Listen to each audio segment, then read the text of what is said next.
साथियों नमस्कार, कैसे हैं आप सब लोग। जब भी हम लड़ते हैं चाइल्ड कस्टडी केस को, तो जब गवाहान के बयान होते हैं, खासकर लड़की पक्ष के, तो कुछ मिस्टेक हम लोग करते हैं जो हमें नहीं करनी चाहिए। We should avoid the common mistake which we usually do.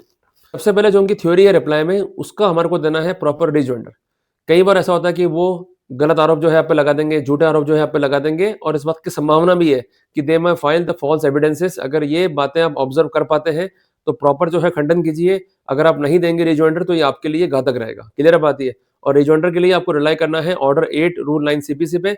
और ये बात ध्यान रखिएगा कि रिजॉइंडर होना चाहिए उन फैक्ट्स का जो कि फॉल्स है, और पहली बार जो है वो है introduce just to affect the integrity of your case. Clear है बात ये। अगर आप ये नहीं करेंगे नुकसान जो है खाना पड़ेगा अपने को। तो ये पहला पॉइंट तो अपने लिए ये हो गया। दूसरी बात है कि जो आपकी वाइफ है उसका कॉन्टेक्ट क्या है, उसको जो है आपको करना पड़ेगा स्पेसिफिक। इसके अलावा जो उसकी फैमिली है उसका क्या कॉन्टेक्ट है ये करना पड़ेगा आपको स्पेसिफिक।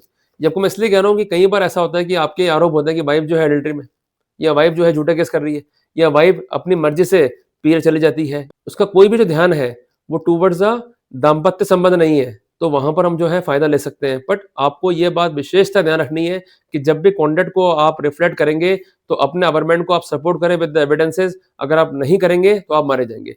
जहां तक हो सके पेश करें डॉक्यूमेंट्री एविडेंस। डॉक्यूमेंट्री एविडेंस नहीं है तो मौखिक साक्ष्य पेश करें।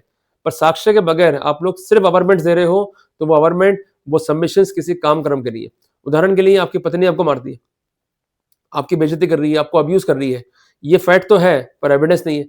तो सस्टेन कैसे करेंगे एविडेंस को? With the help of member of family. अगर वो भी सपोर्ट नहीं कर रहे हैं तो घर में काम वाली बाई तो होगी, उसके बयान करो। और अगर वो भी नहीं है तो अपने फ्रेंड के बयान करो। बट इनिशियल लेवल पे कोर्ट जो है बयान रिकॉर्ड नहीं करती है, तो आप उनके बयान जो है दे सकते हैं एफिडेविट के ऊपर। जो कंसर्न एफिडेविट है उस पर प्रॉपर वे में ओथ कमिश्नर ने ओथ दिलवाई है कंसर्न गवाह को, तो उसका वही इंपैक्ट है जैसे कि उनके बयान जो है कोर्ट में रिकॉर्ड हुए। तो संभवतः उनके जो बयान है इनिशियल रूप में वो काफी हद तक हमारे केस को, हमारे सबमिशंस को मजबूती दे सकते हैं। इस बात का जो है विशेष ध्यान रखिएगा। बट नेवर मेक एनी अवर्मेंट जिसके सपोर्ट में कोई भी साक्ष्य जो है अपने पास में नहीं है। अगर आपने ये चूक कर दी, नुकसान जो है खाना पड़ेगा अपने को। कई बार आप लोग क्या करते हो, लगाते हो आरोप अपनी पत्नी के ऊपर कि साहब मेरी पत्नी जो है अवैध संबंधों में। एविडेंस क्या है? कुछ होती नहीं है। तो वहां पर कोर्ट जो है ड्रॉ करेगा एडवर्स इन्फ्रेंस अपने खिलाफ, और जो अपना अच्छा क्लेम है वो अपन लूज कर जाएंगे रिगार्डिंग द चाइल्ड कस्टडी। तो ये इंपॉर्टेंट चीज इसका आप जो है ध्यान रखिएगा।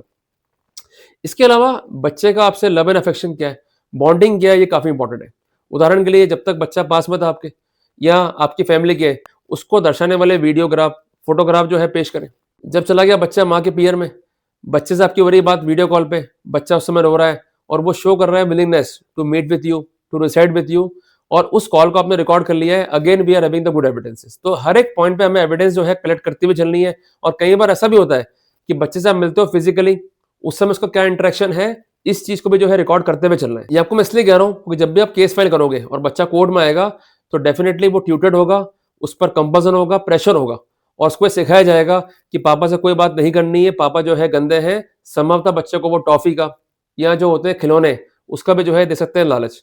तो अगर एविडेंस प्रॉपर होगी तो we can ask to the court और request to the court regarding the psychological evolution of the child. और ये पैरामीटर जो है स्टेब्लिश्ड है, ये पैरामीटर जो है रिकॉग्नाइज्ड है even bye honourable Bombay high court. तो ये इंपॉर्टेंट है, इसको जो है आप ध्यान रख लो। इसके अलावा अगर वाइफ जो है करने जा रही है सेकंड मैरिज, क्लियर है, और इस बात के पुख्ता प्रमाण अपने पास में है, तो यहां पर भी ये एक प्लस पॉइंट बनता है अपने लिए to have the proper child custody. एक बात ध्यान रखिएगा, अगर आपने डिवोर्स केस जो है फाइल कर रखा है अपनी वाइफ के अगेंस्ट, तो वहां पर लड़की की ओर से उनका वकील जो है क्वेश्चन पूछ सकता है आपसे कि देखिए आपको डिवोर्स लेना है क्योंकि आप चाहते हैं सेकंड मैरिज करना। अगर वो क्वेश्चन पूछेगा और आपका आंसर हाँ आ गया, या जो आपके घर वाले हैं उनका आंसर हाँ आ गया, तो definitely it will show your ill conduct. क्योंकि वहां पर ये आर्गुमेंट उनका रहेगा कि जो स्टेप मदर है वो बच्चे का ध्यान नहीं रख पाएगी। तो बेटर ये है कि जो नैसर्गिक माँ है उनके पास ही बच्चों को रहने दिया जाए। ऐसी स्थिति में आप एक गलत सबमिशन से, एक गलत अबरमेंट से बच्चे के कॉन्टेक्स्ट में जो आपके वैल्यूबल राइट्स है उसको आप लूज कर जाएंगे। क्लियर है बात ये। तो अगर वो लोग क्वेश्चन पूछते भी हैं आपसे रिगार्डिंग द सेकंड मैरिज, तो आपको डिनाई करना है, मना करना है, क्योंकि आपका गलत सबमिशन आपके लिए हानिकारक भी हो सकता है। एक बात ध्यान रखिएगा कि जब तक बच्चे आपके पास में थे उसका आपने कैसे वेलबींग किया, कैसे वेलफेयर किया, regarding physical, regarding mental, regarding psychological perspective, इस बारे में specific government with specific evidence record पे होना चाहिए। इसलिए मैंने कई बार आपको कहा भी है कि जब भी पिटिशंस को ड्राफ्ट करो, जल्दबाजी करने की बजाय खुद से क्वेश्चंस को ड्रॉ करो और उसके आंसर लिखो। उदाहरण के लिए अगर आपके पास बच्चा था और बच्चा पढ़ रहा था अच्छे स्कूल में, तो वो स्कूल कौन-सा था?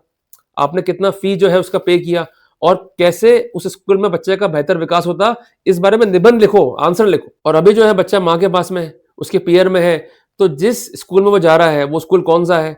वहाँ उसे किससे मिल रही है एजुकेशन? और वो जो कंसर्न्ड स्कूल है और जो आपका कंसर्न्ड स्कूल है, उनका कंपैरेटिव चार्ट क्या है?